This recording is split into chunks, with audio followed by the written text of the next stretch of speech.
Picture a problem you're currently, well, putting off. You know the one. Maybe it's that check engine light you've been ignoring for 3 weeks now, or a mysterious Tupperware pushed to the back of the fridge, or even a glaring structural flaw in a project you manage. Just hold that specific problem in your mind for a second. Now, ask yourself, what happens if you literally never address it? We kind of trick ourselves into believing that a problem placed out of sight just, stays exactly as it is, frozen in time. We think of avoidance as a neutral action. But in this explainer, we're going to see why that assumption is not just wrong, it's actually incredibly dangerous. We're mapping out the terrifying life cycle of an ignored problem, based on a stark, really precise piece of text titled The Peril of Neglected Conflict. And while it's brief, this text uses intense, almost biological imagery to outline exactly what happens when we choose to look the other way. It literally takes the abstract concept of procrastination and gives it a very tangible anatomy.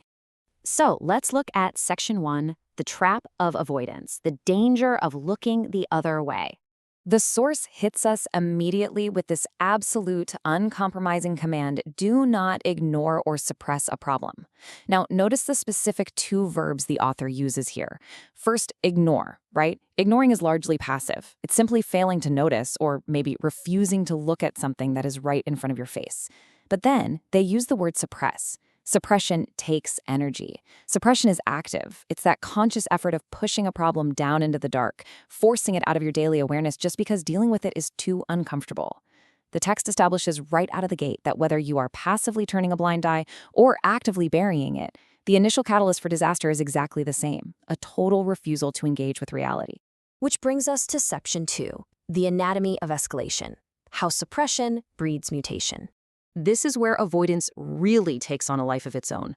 If an issue is neglected for a long time, the text outlines this precise accelerating timeline.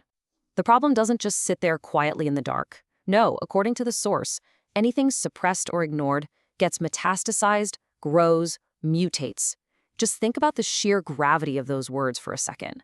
This isn't the language of a minor inconvenience. This is the language of a living, breathing threat. Time is the absolute crucial variable in step 1. The longer the problem is suppressed, the more momentum it gains. Then, by step 2, it grows. It actually gains mass. A minor miscommunication becomes this massive resentment. A small procedural error turns into a complete systemic failure. And by step 3, it mutates. This means the problem literally changes its genetic makeup. The issue you eventually have to face is no longer that simple issue you initially chose to ignore. Actually, it's evolved into something entirely different, way more complex, and infinitely harder to solve. And this brilliantly illustrates the author's intense word choice: metastasized. To metastasize is a medical term, right? It refers to a pathogenic agent spreading destructively from a neglected origin point to other previously healthy areas of a system. The author deliberately uses this word to prove that a simple choice to ignore something quickly becomes a spreading, totally uncontrollable force. If you ignore a problem in one small area of your life or your business, it will not stay contained. The toxicity of that unresolved issue will absolutely bleed into your communication, your stress levels, your culture, and your relationships. The containment you thought you had by suppressing it, it's a complete illusion. Moving right along to Section 3, the inevitable explosion, the violent climax of neglect. You see, continuous mutation just cannot go on forever. Systems can only hold so much pressure before their structural integrity completely fails. Building upon that constant pressure, the author warns that the neglected problem inevitably explodes at some point. It's really not a matter of if, it is entirely a matter of when. All that energy you put into suppressing the problem, combined with the mass it gained while mutating in the dark, is finally released all at once.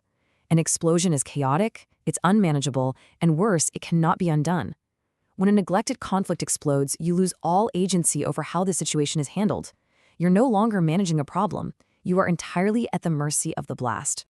And that leads us to the aftermath in Section 4, the collateral damage, surviving the fallout. Following the explosion, we face a pretty somber aftermath. The text explicitly states this is not a good place to be in, whether for you or for the people depending on you. First, there's the personal toll. The direct damage to your own life, your peace of mind, or maybe your reputation, all because you let a manageable problem mutate into an explosive crisis. But the true tragedy of neglected conflict lies in the collateral damage. By choosing the temporary comfort of avoidance, you inadvertently pull innocent bystanders, your team, your family, your partners, right into the blast radius. Your failure to act ultimately becomes their burden to bear. So, we've traced the entire life cycle from passive avoidance, right through the dark stages of metastasis and mutation, all the way to the inevitable explosion. Based on this stark warning, I really want you to look inward. What suppressed problem is quietly mutating in your own life right now, just waiting for its moment to explode? Find it, drag it out into the light, and deal with it today, before it decides to deal with you.